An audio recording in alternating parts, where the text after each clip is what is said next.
We have to ask finally with courage, and I think with enormous support that the American people will give to this. Certainly been my experience as I talk all over the country about it. We have to bite the bullet. We have to say that the corporations of the United States are too important for the well-being of the mass of the people to continue to be held in the hands of a tiny group of people that not only clashes with the kind of economic well-being and security we need as a people, but it clashes with the most fundamental conception of democracy that exists.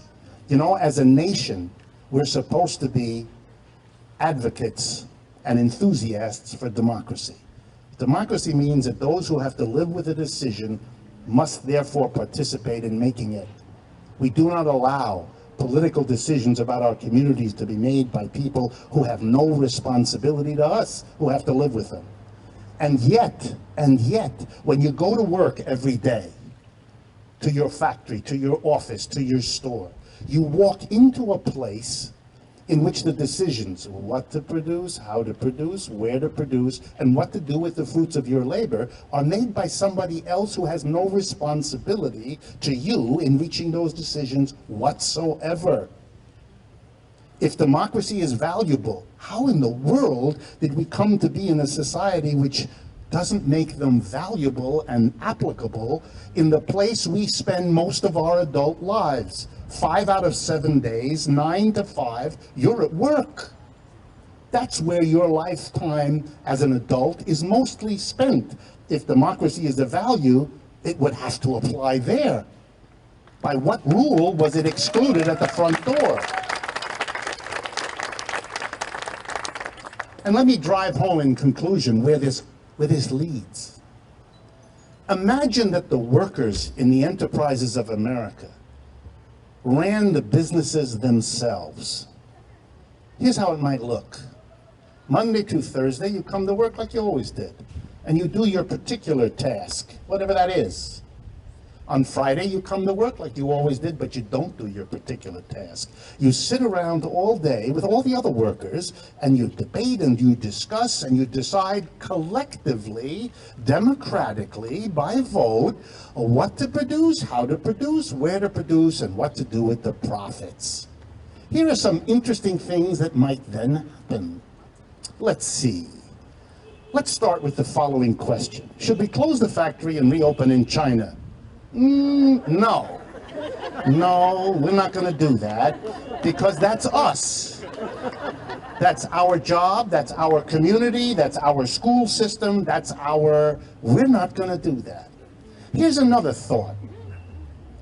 In the United States, unlike most other capitalist countries, we pay, I shouldn't use we, they pay the top executives in these large corporations something that averages around 300 to 350 times the average salary of a worker in that enterprise. That's what it is. Most other capitalist countries don't do that, anywhere near that big, much smaller in places like Germany, Japan, and so on. Guess what wouldn't happen if the workers collectively ran their own enterprises? They wouldn't pay the executives, even if they had them, 300 times what the average worker. Not even close. And guess what? That would be the single biggest blow to reducing the inequality of wealth and income in the United States that one could imagine. Because average people, whatever they might do in the way of paying some people a bit more than others for all kinds of reasons, are not going to do the obscenity that has become the norm in the United States. Here's another example. If a board of directors sitting in Chicago decides it's more profitable to use a toxic chemical in a factory here in California, they're free to do that. Do you think the same decision would be made if the workers in each enterprise made the decision themselves what technologies to use? I don't think so, because they have to breathe that. And their children who live nearby have to breathe that. And the community of which they're a part has to breathe it or use it as water, etc. So those of us that are concerned about ecological issues, here too is a basis for an alliance. It's democratic, it's more ecologically sensitive and friendly, it does takes a major step in the direction of less inequality in wealth and income, how many more virtues do I have to list? This is a long overdue change in America. And if the workers themselves decided what to do with the profits, they wouldn't undo social welfare programs that were passed by the government in the manner of the Great New Deal. They would see those as valuable supports for what they want for themselves, their children, and their communities. The example that most these days is brought to the fore is an enterprise in the north of Spain called Mondragon, yes, based in a little village or town in the north of Spain called Mondragon. And it is a story a little bit like your yogurt producer, only on a much bigger scale. A Catholic priest in that part of Spain got together a handful of workers in the mid-1950s and said, because the unemployment is here so terrible, because the government doesn't care about most working people without work, let's start by building cooperatives, groups. Well, here we are 50-odd years later. They have 85,000 member workers in the Mondragon Corporation who work in, excuse me, cooperative enterprises, a whole range of them, from high-tech to low-tech, agriculture to industry, stunningly successful, a rate of growth that would be the envy of anyone. They're the largest corporation in northern Spain now, and they're one of the 10 largest corporations in Spain as a whole, which is no mean feat because Spain is an important country. So here's an example where competing with capitalists, they have organized differently. In each enterprise, the workers collectively meet and make the decision who to hire as the boss, what to pay him, what to do. It's a radical alternative. And it should be debated. Maybe if people became used to having real control on the job, they'd be a lot less willing to cede that to crummy politicians in the neighborhood either.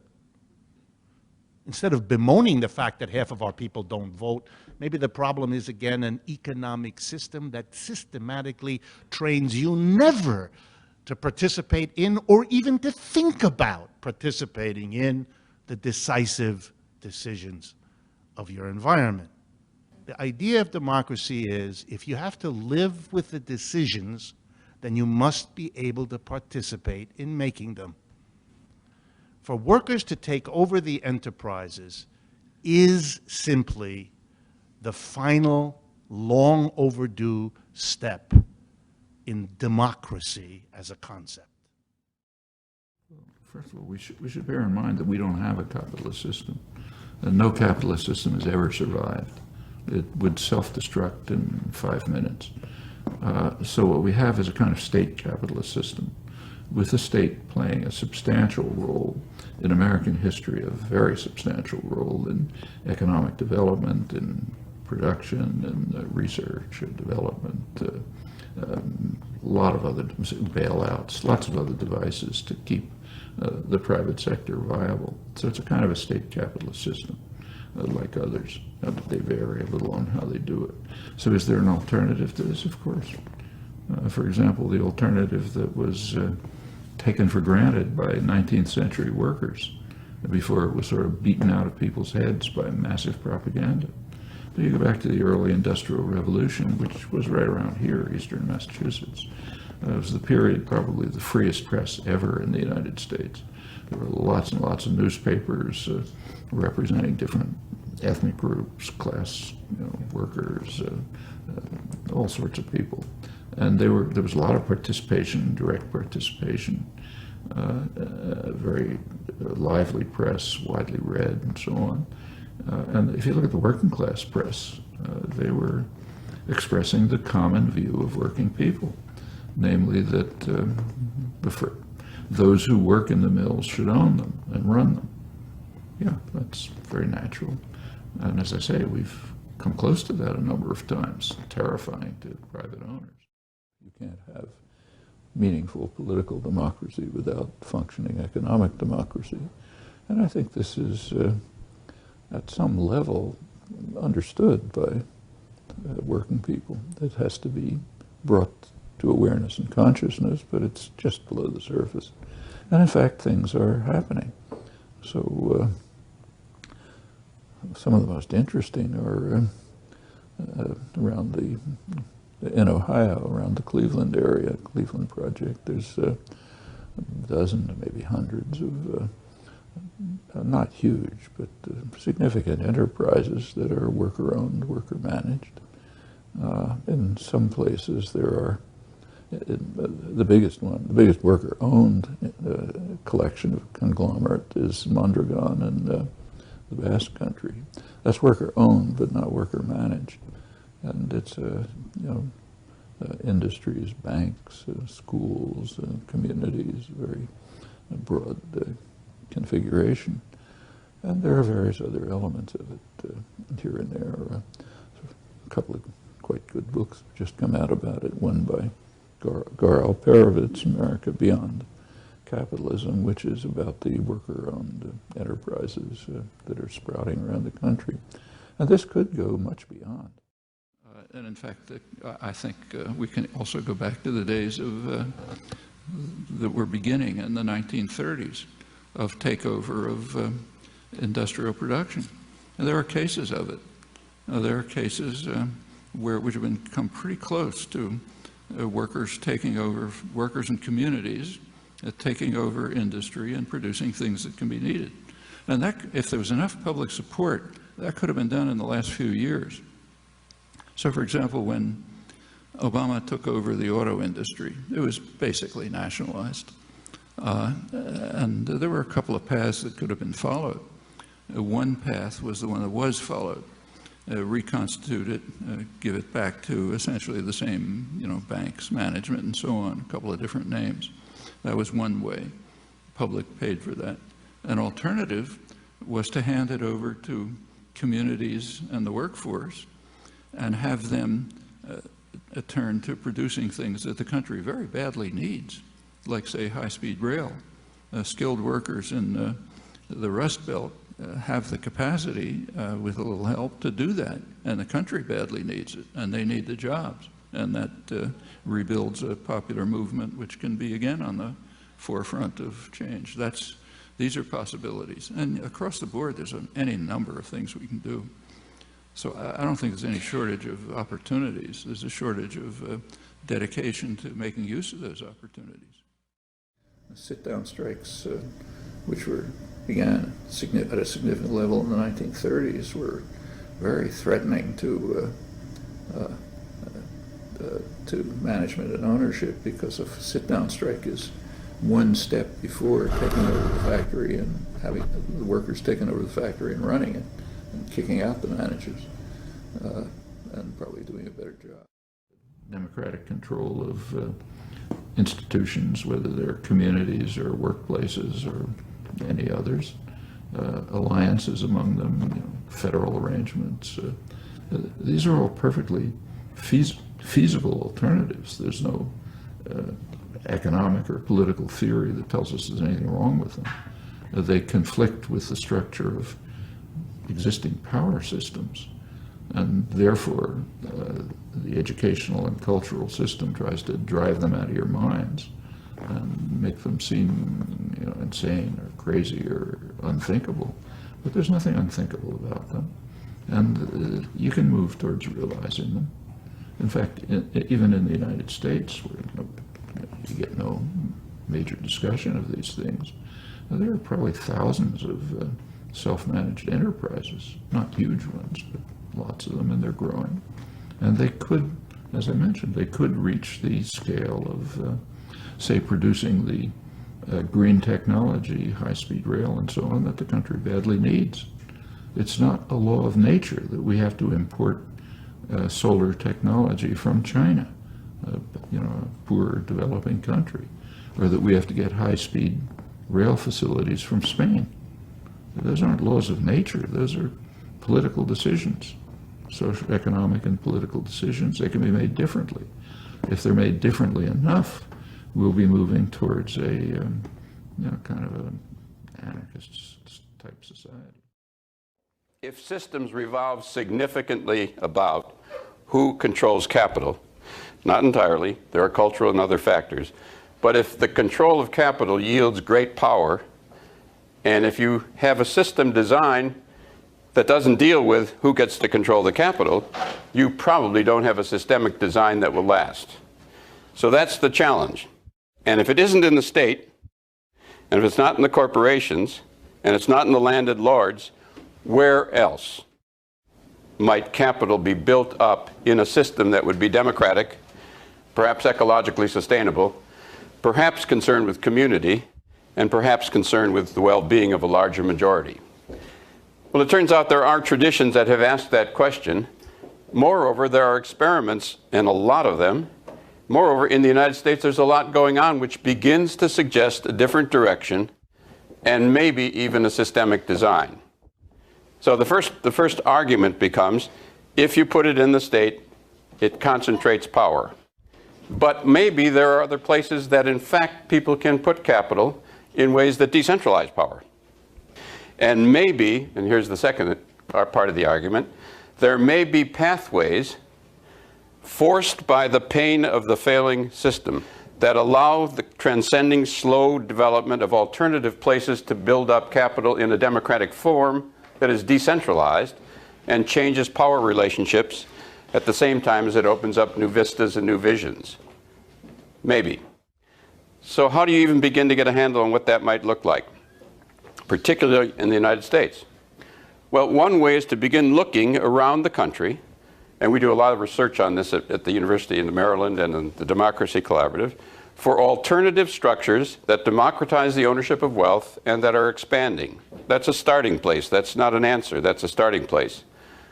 And some of them are old structures which are undergoing kind of transformation and renewal, and some of them are new ones. So what do I mean?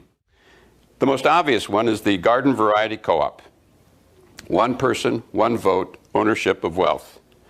There are 130 million Americans who are members of co-ops and credit unions, which is also a co-op form. That's 40% of the society. Very interesting. And the credit unions themselves, been there a long time, standing there, kind of an ordinary, mundane institution. Taken together, they have more capital than any one of the giant 5 big New York banks. There's another place.